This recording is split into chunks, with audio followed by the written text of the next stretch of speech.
السلام علیکم. میں ہوں ڈرامہ نگار اداکار سید محسن گیلانی. ایک پاکستانی ہونے کے ناطے میرا بھی اخلاقی فرض ہے کہ آپ سے کچھ ضروری باتیں کروں. کرونا وائرس چین سے شروع ہوا اور دیکھتے ہی دیکھتے اس نے پوری دنیا کو اپنی لپیٹ میں لے لیا، یہاں تک کہ پاکستان میں بھی پنجے گاڑ لیے. کرونا وائرس سے بچاؤ ہمارے اپنے ہاتھوں میں ہے.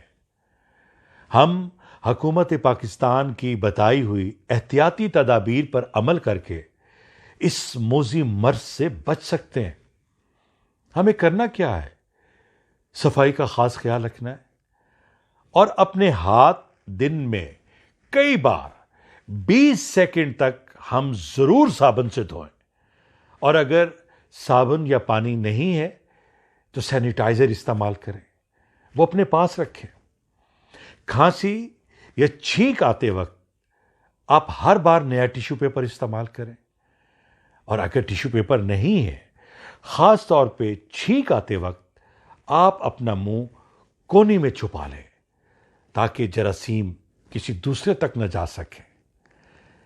کھانسی، نزلہ زکام یا سانس لیتے وقت آپ دشواری محسوس کر رہے ہیں، سینے میں درد محسوس کر رہے ہیں، تو باہر نکلنے کی ضرورت نہیں ہے.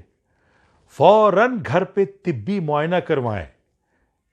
اور وہ لوگ جو گھر سے باہر نکلتے ہیں یہ تماشا دیکھنے کے لیے کہ آج کتنے لوگ سڑکوں پر آئے، کتنے لوگ موٹر بائک پر گھوم رہے ہیں، کتنے لوگوں نے قانون توڑا، کتنے لوگ فٹ پاتھ پر بھوکے بیٹھے ہیں اس انتظار میں کہ شاید کوئی حکومت کا بندہ آ کر روٹی دے گا. ان کو دیکھنے کے لیے آپ تماشا مت بنیں، نہ ان کو تماشا بنائیں. خدا کے لیے اپنے گھروں تک محدود رہیں. یاد رکھیے، جو لوگ موٹر بائک پر یا کسی بھی سواری پر گھر سے باہر نکلتے ہیں، پیدل نکلتے ہیں، محلے میں گھومتے ہیں، گلیوں میں گھومتے ہیں، لوگوں سے ملتے ہیں، ہاتھ ملاتے ہیں، گپے لگاتے ہیں، وہ یہ ظلم کرتے ہیں. انہیں خیال نہیں آتا کہ ان کے گھر میں بوڑھے ماں باپ بھی ہیں، دادا دادی بھی ہیں، بوڑھے عزیز رشتہ دار بھی ہیں.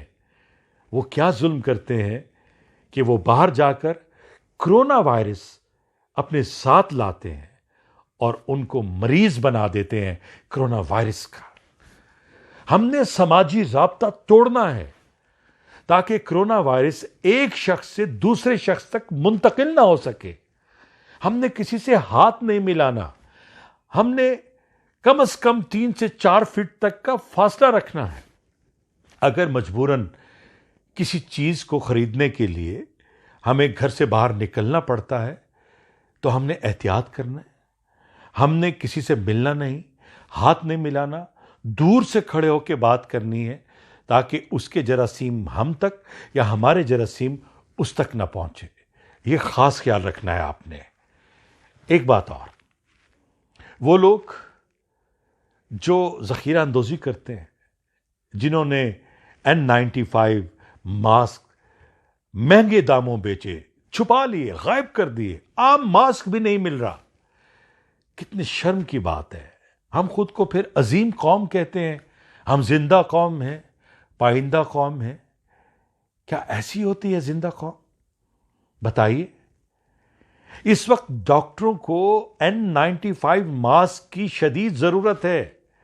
یہ تو چائنا ہماری امداد کر رہا ہے، ابھی آ رہے ہیں بہت سارے ماسک، آ رہے ہیں، سامان آ رہا ہے، لیکن جو پاکستان کے اندر ہے وہ ماسک کہاں چلے گئے؟ ارے ذخیرہ اندوزی کر کے، ماسک کو چھپا کے، مہنگے داموں بیچ کے، اور اس کے بعد ہم گھر کی چھت پہ کھڑے ہو کے اذان دیں اور کہیں کہ یہ وبا ٹل جائے گی. ایسا کبھی بھی نہیں ہوگا. اللہ کی رحمتیں آ جائیں گی چھتوں پہ اذانیں دینے سے؟ ایسا کبھی بھی نہیں ہوگا. ہم اپنی قوم سے مخلص نہیں. ہمارے وہ ڈاکٹر جو اس موذی مرض، اس کرونا وائرس سے جنگ لڑ رہے ہیں، اور ہم نے ان کے ہتھیار N95 ماسک چھپا لیے، ہم نے مہنگے داموں بیچ دیے. ہم کیسی قوم ہیں؟